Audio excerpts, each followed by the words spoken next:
what I believe is what I didn't like about her was what I still didn't like about me.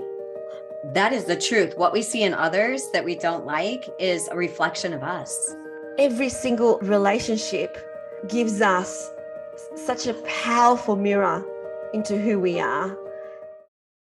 Welcome to Soul Sisters Get Real, the show that goes deep in who we really are and why we are really here. We're your hosts, Caryn from the States. And Eleni from Australia. We've had heartfelt conversations as soul sisters for years, and we're ready to share our truths, stories, and life lessons with you. And to inspire you to connect to your truest essence, which resides deep within your soul. There'll be tears, there'll be laughter, and there'll be no holding back. So sit back, relax, and let's get real about the things that truly matter. I am super excited about today's episode because it's such an important topic and it's about relationships. And I want to talk about our relationship and how we got together. But what about if that saying that we've both heard, which is people come to us for a season, a reason, or a lifetime? What about if no matter what, whether they stay for a season or a lifetime, there's always a reason? Because that's what I believe, that there's always a reason. And whether that relationship is a positive relationship that we see as positive or that we see as negative, that relationship is supposed to happen and it's supposed to be for our highest good. I agree, because there's always growth in it with every relationship, whether it's a deep relationship or more of a surface relationship. Every relationship we learn from. Right? When we look at when people are in our lives, it's because we learned something from it. Yeah. And I want to talk about that today. I even want to give a couple of examples of people that have come into my life that I really didn't like. Yeah. I didn't like being around and I didn't like their energy and what I needed to see in them that would help me with my own path. But first of all, before we talk about the relationships that, gave us the, don't want to be around that person, I like to talk about our relationship and how we perceived each other when we came into each other's lives. Because when we first met, we had no idea at that stage that we're going to be soul sisters for life, did we? No, right? I mean, you flew in from Australia. And here I was in the middle of the United States, and I knew immediately that we had a connection. I admired you. Were you the keynote speaker that time? No, I don't think you were. You had just the first year I wasn't the keynote speaker. The first year I was just the normal presenter. The year after I was the keynote speaker. But yeah, this is when I came into the States in 2016 in St. Louis to present at a hypnosis conference, and you were one of the participants then. And my recollection of you was this beautiful, humble person. And I instantly liked you because I felt like you really didn't play to the ego, but I did. So the ego frequency was really driving my life at that time, which I think I needed to have to get to where I was, but I didn't really understand the ego frequency and how that worked back then. I thought it was just confidence. But it's interesting that the people that I'm attracted to were the people that weren't operating at that ego frequency. So I felt like you were really humble and, not arrogant and not full of yourself, because you came to me to ask, did you come and ask for advice or did I just give it to you? I can't remember. I don't remember at the time if I did. I probably did. No, it's coming to me now. I think I just, I think it was the year after that I actually said, why don't you? Yeah, it was the year after. Yes, it was the year after. And when you gave me that advice, you changed the trajectory of my life. And I tell that story often. That was a straw that I needed, like that little nugget that I needed. And I remember what you said to me was, you are teaching others how to work with athletes. You have a program that already has structure to it. Why aren't you sharing this and teaching it to other hypnotists and hypnotherapists? And I thought to myself, I don't know. Why am I not? And that was the little straw that got me started on my journey to now teach and train and have an online course as a business coach. And it was you. And I say that all the time. Like it was my friend Eleni. She like put the straw in there. I remember that now. And it wasn't you asking me. It was me, because I used to see the opportunity in everything. I mean, that's my job back then, was to help entrepreneurs grow their business. So I used to see opportunities everywhere. And I used to see that every speaking gig needed a call to action to the people listening so that you could grow your tribe, you could serve, make an impact. And I saw your presentation in the second year that I went to St. Louis, and you didn't have a call to action. You were sharing all this information, but there was no call to action. Like, well, what are people going to do now? How are they going to continue the journey with you if there's no call to action? And so I had to tell you, create a program which you can sell. And then you did do that. So I came into your life at that moment to give you like a valuable piece of information. And we all do that for each other all along our journeys, but we don't necessarily take it, but you took it. And I was ready, right? I was ready and open. I was humble. And the reason is because I was new and I didn't really know what I was doing. I wasn't new as a hypnotist or hypnotherapist, but I was new to that scene, to the teaching scene, to the conference scene. And I felt like I knew nothing. And for you to come and tell me, hey, you know what you're talking about. Why aren't you teaching this? And I was open to it, and then I realized it changed the trajectory of my life and what I knew. And then where Josh came in around it, because he was this amazing athlete. And yeah. And then you and I just connected after that. We did. Yeah. I remember I was a keynote speaker at another conference, and the only person that I felt really comfortable enough to ask this was you. I had run out of deodorant, and, I'm just catching planes and catching Ubers. I've got nowhere to go and get deodorant. And so I said to you, can you bring me some deodorant to Chicago? Was it? No, Boston. Was it? No, I think it was Chicago. No, St. Louis. It was Chicago. No, it was Chicago. No, it was St. Louis, wasn't it? You were down in Heartland? It was when I was the keynote speaker in Chicago, I'm pretty sure. Okay. And you texted me. You sent me a text. Can you please bring me deodorant? And you didn't know which one to bring, so you bought me like 4 bottles. Well, you wanted aerosol, which is so funny because I went to Walgreens. I think I got 4 different kinds because I didn't know what kind you wanted. And of course, you only needed one because you were flying and couldn't take them. So I actually have still one of those. And I don't know why I kept it. Every time I look at it, I think of you. Oh, that's so funny. And so that's how comfortable I felt with you, and that I could text you and say, please bring me deodorant to this conference. I've got none. I don't want to smell. And then we kept talking to each other. We kept connecting in, because I kept going to the States every single year for multiple times of the year. And we connected at every single conference. And so we would socialize as well and have good times. And then, of course, we've already talked about what really brought us together was, you also did some coaching with me as well, one-on-one coaching. So you trusted me enough to do that for a short period of time. Yeah, that's when I suggested you put your son as your background there, which is beautiful. And that was before he passed away. Wow. That's when you said he is, you said, he is your symbol, amazing wrestler. Get something that shows your brand, put it behind you for Zooms. I did that. That's him winning state. And he passed away after that. Wow. And so obviously that was supposed to happen. And none of us knew he was going to pass away. And yet we both were holding the energy of Josh, that he is so significant that you need to put him in your room and in your energy space when you're doing your work. And again, you listened and you did it. And then after that, when he passed, that's when it really ripped me to my core, because it was like, wow, this beautiful lady that I love so much, she's going through this unimaginable pain now. And I felt really helpless.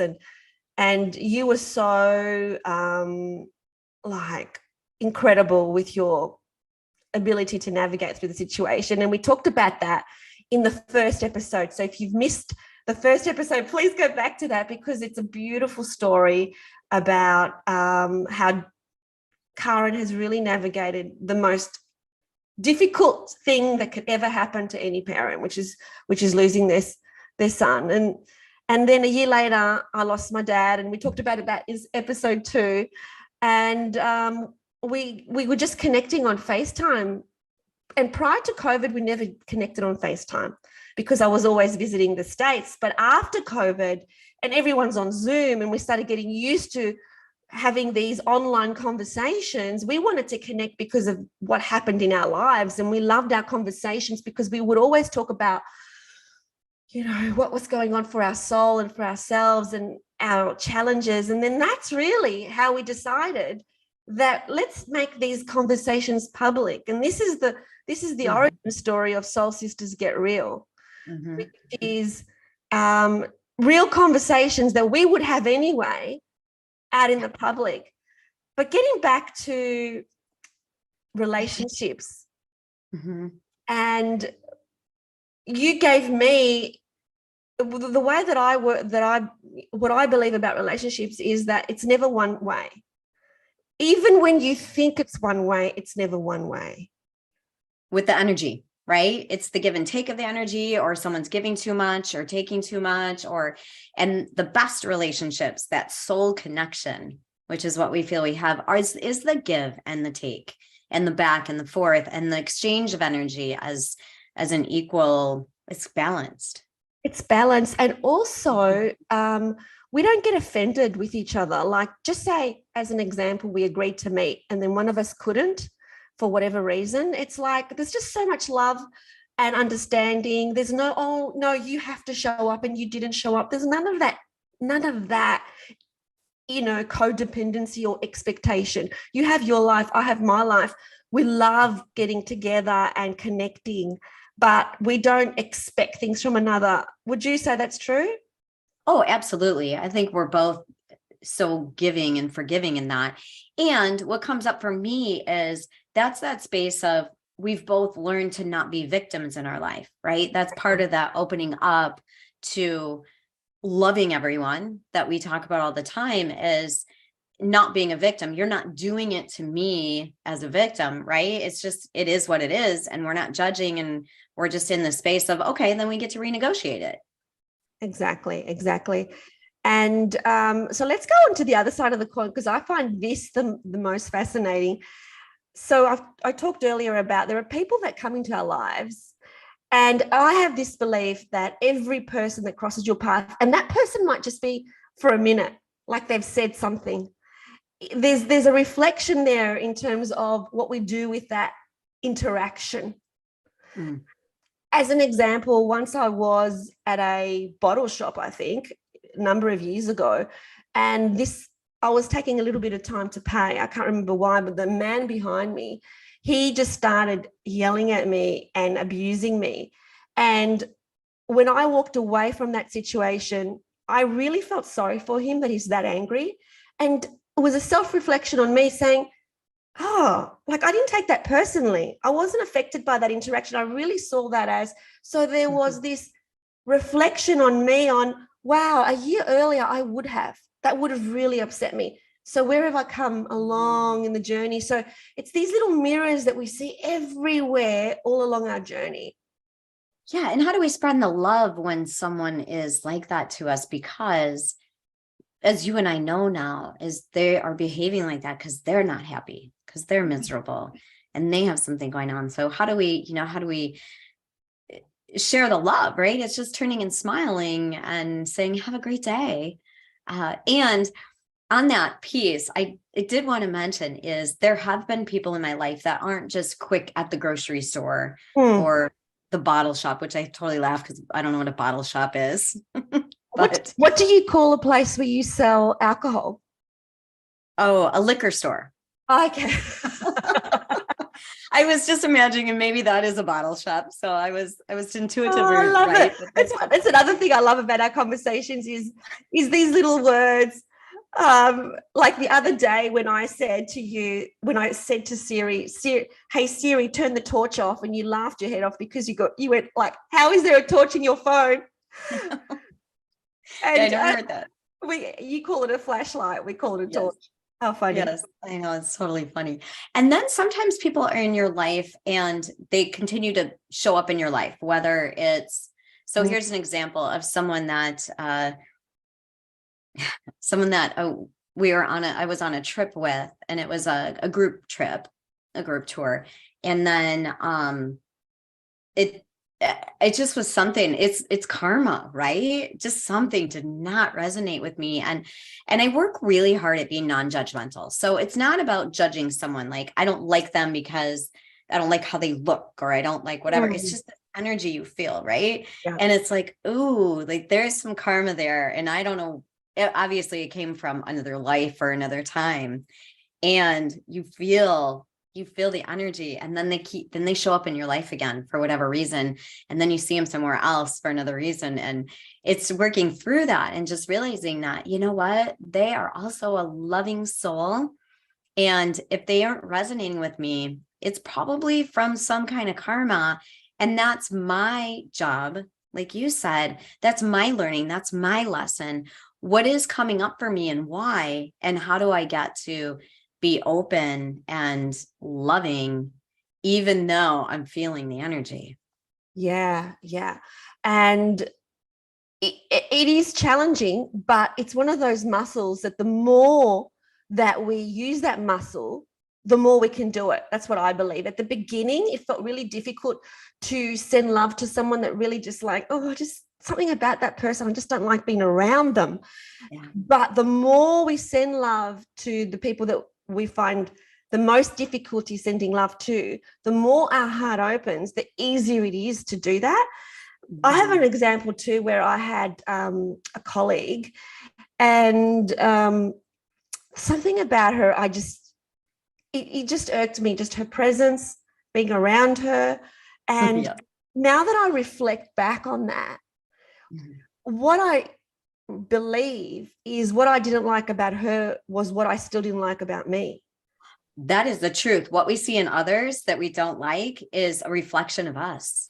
Yeah. So she had this thing where she would always talk about how great she was and what a great therapist she was. And when I reflect back to that time, I also had this belief that I was a better therapist than everybody else. And so when I look back at that time, she was displaying what I had in me, what my ego was telling me. My ego was telling me, you're better than everybody else when it comes to therapy. Like, you know, the only way. Yeah. So whatever the trigger is, right? If someone triggers us, we're like, why is that a trigger for me? Oh yeah, maybe there's that mirroring. Exactly. And back then, the way that I ended up dealing with that was because I didn't like her energy, was blocking her, because I just didn't want to see her posts on Facebook anymore. I didn't want to be around her because it just made me feel, yuck. But now, the way that I see things now, because that's where I was then, is like, in order for me not to be in that energy, I needed to just block that energy. I believe we don't block, because that's our greatest fast track to evolution, is allow these people to come into our lives. And if we are really learning and evolving, we won't be triggered. But if we are triggered, that's the greatest gift of all, to find out, well, what's still inside me that I'm still so bothered by this person. And so love it. Don't block. Yeah. Grow, let's grow with the experience. Accept it, breathe it in. Yeah. Right? Yeah, exactly. So the other thing I realized, I'm taking this emotional intelligence course, and actually I'm training right now. I was coaching it. And what I realized and what came up for me is, even though I work really, really hard at being non-judgmental, we as humans, our ego minds are judgmental. I don't care who you are, unless maybe you're Jesus or Gandhi or Buddha. And I even think they probably struggled with it because they had the human ego. And it's typical for us to immediately judge. And the important part is that we step back away from it and we say, there's no judgment here. Like, we don't get to judge. We're not the ones to judge. But it does come up, right? And then you have to step away from it and be like, no, I love these people. I love I love who they are. And how do I see them in a really loving way? Because it always happens, right? It just sometimes it's working through it where it's not as long as being a judgmental with everyone. Yeah, it always happens because it's part of the human ego, and it's part of this whole belief in separation, that I am separate to you and I need to protect my identity, and I need to know where my identity fits in the social hierarchy. So I'm either less than or better than someone else, because we're in a hierarchy. That's what the ego believes. But we know that that's not the case. But also, I think it's important that when we see ourselves judging, that we actually be okay with the fact that we did, in the sense that don't judge ourselves for judging. Because then that's the spiritual ego. The spiritual ego comes in through the back door and will always use spirituality to have a once up and say, you see, you're still judging. Don't judge. That's not very enlightened of you. And on top of that, what I realize is people that judge others, more the judgmental, they're very judgmental about themselves. Totally. So it's an inner reflection, right? Totally. They don't feel good enough. Yeah. When I used to see weight loss clients, and I had, a lot of very large women, they were the ones that were the most judgmental about body image. And how can that person wear, those clothes when you can clearly see they shouldn't be wearing them, Totally. But the real superpower is in seeing the judgment, because the first stage is we're unconscious to it. We're judging. We don't know we're judging. We just think it's the truth. But the next stage is, hey, I'm judging. And therefore, when you see that you're actually judging that person, is to be aware of it. When you're aware of it, it's going to dissolve. Yeah. But without judging yourself for judging. Right. Yeah. Don't judge yourself. Say, I'm human. I do have a human ego. And in that moment, isn't that funny how I judge that person when I know we're all the same? When I know we all come from the same God spark, when I know that person's soul and my soul is all connected into the universe, but I still judged. Right. And so it's being aware of those people that do like kind of trigger you, or that you have in your life, or you see at the grocery store that feels, you feel that energy, right? And then it's about not judging and loving, and realize that they're there for a reason, and you get to learn something from it. And even with relationships, with people who are in relationships, say with a narcissist, and it's like, I heard this conversation recently. He made me feel really bad about myself. Well, he can't make you feel bad about yourself, no matter how he treated you, because you felt that about yourself in order to allow another human to treat you that way. So this person has given you a gift, because now maybe you're going to consider self-worth.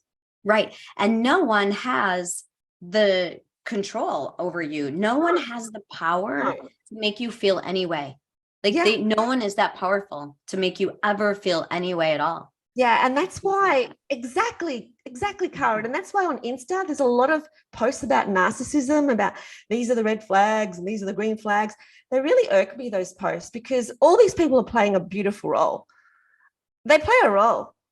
I know that it's impossible for any narcissist to come into my life and have any relationship with me, because I don't allow that kind of energy.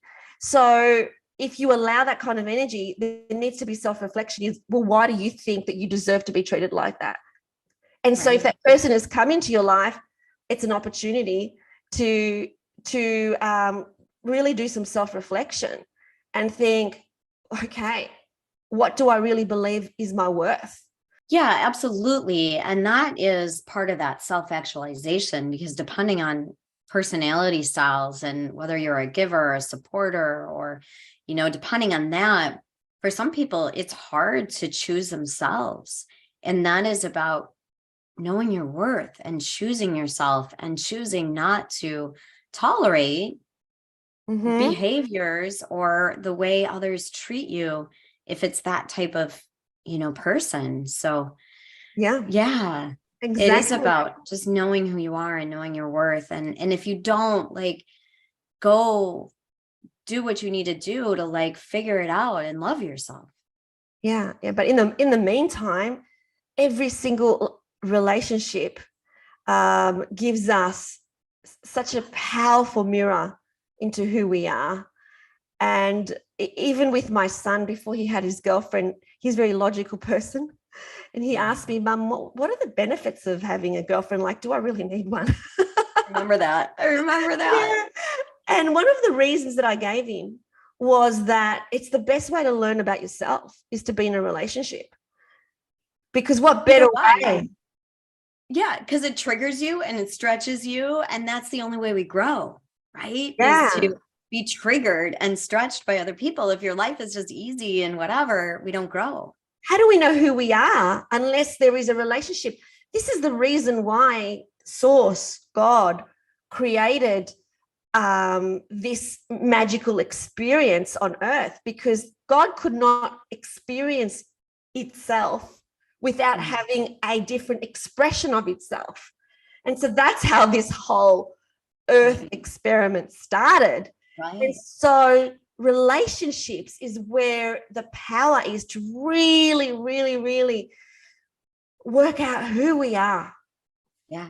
Even when we think about past relationships, like ex-husbands and, deep relationships, I was married for 28 years. When I look back on it, I'm like, oh my gosh, I am a different person because I learned so much. Like, thank you for making me who I am today. Totally. That reminds me of yesterday, I was speaking to somebody about my upcoming book and that I'm writing. And my book really is in 3 sections. And those 3 sections are represented by the 3 men in my life. So my first husband, my second husband, and the third part being Christian, were a reflection of where I was at that time. Yeah, who you are through it, right? And who you became through it. I love that. It's beautiful. Yeah. We get to talk more about that. We get to talk more about our books too in one of these episodes. Absolutely. This is such a fun conversation and so important to talk about relationships and how every single relationship, whether we feel like it's negative or we feel like it's positive, it's all working for us. All for us and all for a reason. Thanks for watching. We hope you loved it. And if you did, please like this video and subscribe to the channel. And remember, always connect to your truest essence. And choose love. We'll see you next time.